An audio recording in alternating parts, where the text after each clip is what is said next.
Rosicrucian movement is a mystical fraternity, which by necessity operated in secret for much of its existence.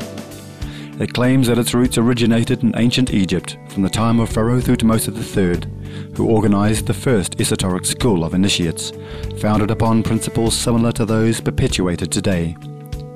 Some modern researchers, however, assume that the Rosicrucian movement originated with a group of German Protestants between 1607 and 1616, when 3 anonymous documents were published in Europe. They were called Frama Fraternitatis Rosicrucis, Confessio Fraternitatis, and Chemical Wedding of Christian Rosencreutz, Anno 1459. The Rosicrucians believe that it is not only possible, but essential to personally know, through direct experience, the source of all being, that is God. Vegetarianism is considered a very important part of the evolution of the individual and is justified on scientific, occult and ethical terms. Rosicrucians are seen as sharing ancient knowledge with the purpose of manifesting an awakening from the intellect to a mystical consciousness or enlightenment. We invite you today to hear the sage teachings from the secret doctrine of the Rosicrucians.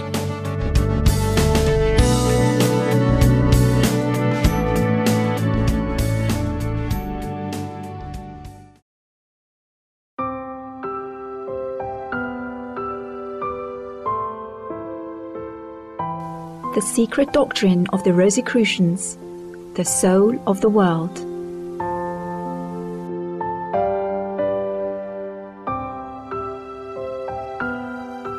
In the secret doctrine of the Rosicrucians, we find the following second aphorism. The second aphorism. The germ within the cosmic egg takes unto itself form. The flame is rekindled. Time begins. A thing exists. Action begins. The pairs of opposites spring into being. The world soul is born and awakens into manifestation. The first rays of the new cosmic day break over the horizon.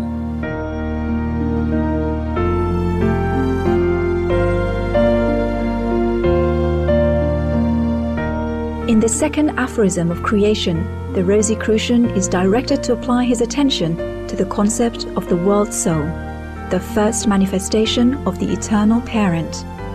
This world soul, the first manifestation, is represented by the Rosicrucians by the symbol of a circle containing at its center a black dot or point. The circle, of course, represents the infinite unmanifest, and the black dot or point represents the focal point of the new manifestation, the germ within the cosmic egg, as the old occultists poetically expressed the idea. The Rosicrucian concept of the world soul, the first manifestation, corresponds to similar conceptions found in various forms in most of the ancient occult teachings of the several great esoteric schools of philosophy. In some philosophies it is known as the anima mundi, or life of the world, soul of the world, or world spirit. In others it is known as the logos, or word, in others as the demiurge. The spirit of the concept is this, that from the unconditional essence of infinite unmanifestation there arose an elemental and universal soul, clothed in the garments of the most tenuous elemental form of matter, which contained within itself the potency and latent possibility of all the future universes of the new cosmic circle, or cosmic day. This world soul is spoken of in the second aphorism as the germ within the cosmic egg, inasmuch as it is regarded as the tiny germ within the egg, which gradually increases in size and complexity, and takes upon itself form and activity. The symbol of the cosmic egg, of which the world soul is the animating germ, is a very old one, and one widely spread in usage in the ancient world. The concept of the world soul, in some form of interpretation, and under one of many names, may be said to be practically universal. Among many of the ancient schools of philosophy, it was taught that there was an anima mundi, or world soul, of which all the individual souls were but apparently separated, though not actually separated units. The conviction that life was one is expressed through nearly all of the best of ancient philosophies, and in fact, in subtly disguised forms, may be said to rest at the base of the best of modern philosophies. In the philosophical concept of the logos, we find another and more advanced form of the same fundamental concept. The term logos first became prominent in the philosophy of Heraclitus of Ephesus, where it appears as the law of nature, objective in the world, giving order and regularity to the movement of things. The logos formed an important part of the Stoic system of philosophy. The active principle abiding in the world they called the logos, the term being likewise applied to the universal productive cause. An authority on the history of philosophy has said of the concept of the logos, a being intermediate between God and the world, is diffused through the world of the senses. The logos does not exist from eternity like God, and yet its genesis is not like our own and that of all other created beings. It is the first begotten of God, and is for us imperfect beings almost as a God. Through the agency of the logos, God created the world. In the philosophical concept of the demiurge, we find another form of the same fundamental concept. The demiurge was a name given by the Platonian philosophers to an exalted and mysterious agent by whom God was supposed to have created the universe. He was akin to the nature god of the pantheists and to the living nature of other schools of philosophy. The demiurge was the life of the world, or universal life, of which all the innumerable lives of finite creatures are but sparks in the flame, or drops of water in the ocean. And yet, in its true sense, the concept of the demiurge was not identified with that of God, but was rather a concept of the first great manifestation of God, by means of which he creates and sustains the world. The idea of a universal will, a primal manifestation of God, existing at the heart of nature and operating to build up and sustain the universe, is found in many modern philosophies. Cudsworth, the English philosopher, has sought to indicate this conception in his idea of plastic nature, of which he says, "It seems not so agreeable that nature, as a distinct thing from the deity, should be quite superseded or made to signifying nothing, God himself doing all things immediately and miraculously, from whence it would follow also that they are all done either forcibly and violently, or else artificially only, and none of them by any inward principle of their own." This opinion is further confuted by that slow and gradual process that in the generation of things, which would seem to be but a vain and idle pomp, or a trifling formality if the moving power were omnipotent, as also by those errors and bungles which are committed where the matter is inept and contumacious, which argue that the moving power be not irresistible, and that nature is such a thing as is not altogether incapable, as well as human art, of being sometimes frustrated and disappointed by the indisposition of matter.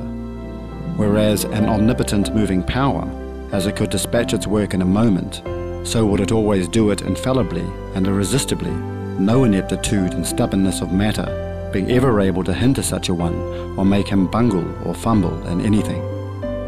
Therefore, since neither all things are produced fortuitously, or by the unguided mechanism of matter, nor God himself may be reasonably thought to do all things immediately and miraculously, it may well be concluded that there is a plastic nature under him, which, as an inferior and subordinate instrument, doth drudgingly execute that part of his providence which consists in the regular and orderly motion of matter, yet so as there is also besides this a higher providence to be acknowledged, which, presiding over it, doth often supply the defects of it, and sometimes overrules it, forasmuch as the plastic nature cannot act electively, nor with discretion.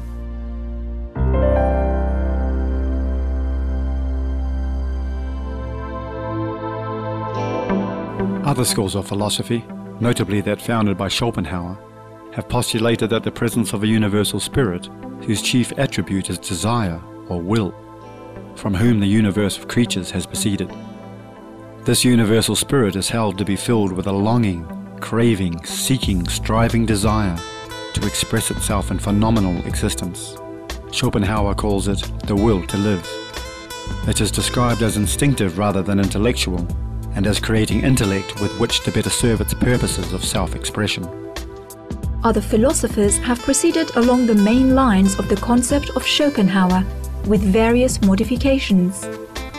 The same idea is expressed by some of the old Buddhistic philosophers.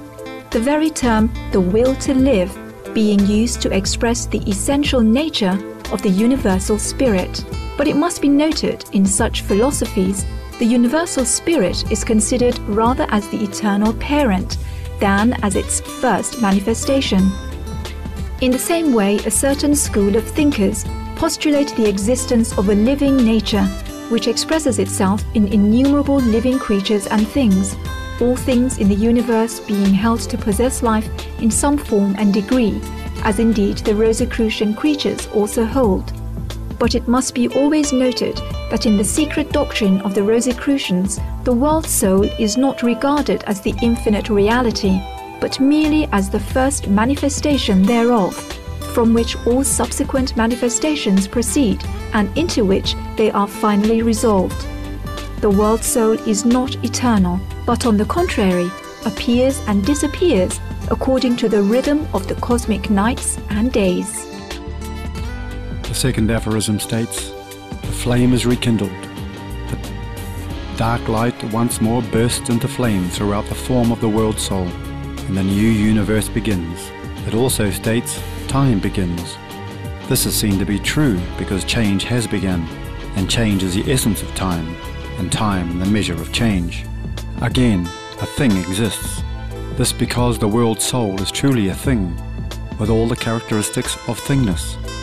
It can be defined and described in positive terms.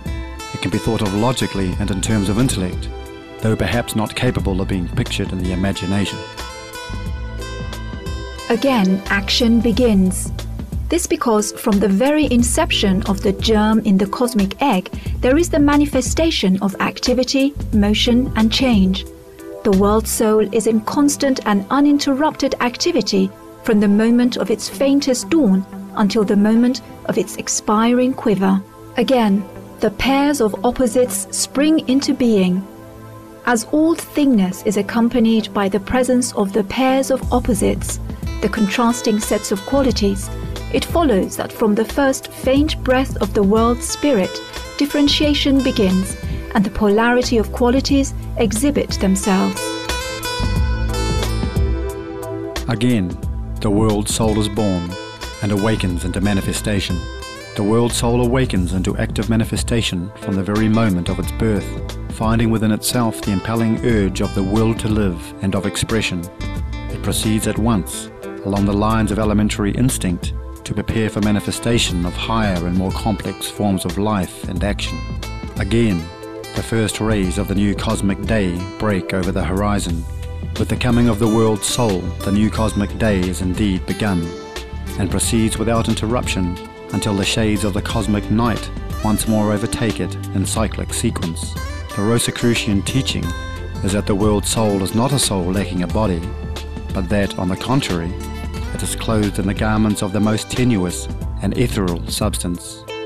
A substance as much finer and more ethereal than the ether of space of the material scientists, and as the latter is much finer and more ethereal than the harder steel or granite. From this ethereal substance, the world soul weaves bodies for its manifestations, even the densest forms of matter, and even the tenuous bodily form of the highest forms of life, far removed from our comparatively gross earth plane. The Rosicrucians further hold that it is not correct to think of the world soul as having been created out of nothing by the eternal parent, and still less so think of it having been created from the substantial essence of the eternal parent by division, separation, or partition, such ideas being held to be logically impossible and fallacious. On the contrary, it is held that the world soul exists as an idea of the eternal parent, just as in a daydream, or a reverie, or a full dream, we may picture a thing as in being. Or in other terms, even the world soul exists merely as a picture in the infinite imagination of the eternal parent, and at the last is but a shadow of reality, and not reality itself. The world soul, at the dawn of the cosmic day, may be said to be like a dreamer freshly awakened from a deep sleep, and striving to regain consciousness of himself. It does not know what it is, nor does it know that it is but an idea of the eternal parent. If it could express its thoughts in words, it would say that it has always been, but had been asleep before that moment. It feels within itself the urge toward expression and manifestation along unconscious and instinctive lines, this urge being a part of its nature and character and implanted into it by the content of the idea of the eternal parent, which brought it into being. Like the newborn babe, it struggles for breath and begins to move its limbs. And as it struggles and moves, there comes to it a response from all of its nature, and its active life begins. And here we leave the world soul for the moment, struggling for breath and striving to move its limbs, figuratively speaking, of course. Its future is related in the succeeding aphorisms. Thank you for your warm presence for today's episode of Between Master and Disciples. Animal World, Our Co-Inhabitants is up next, right after noteworthy news. Please stay tuned to Supreme Master Television. Have a peaceful life filled with heaven's grace.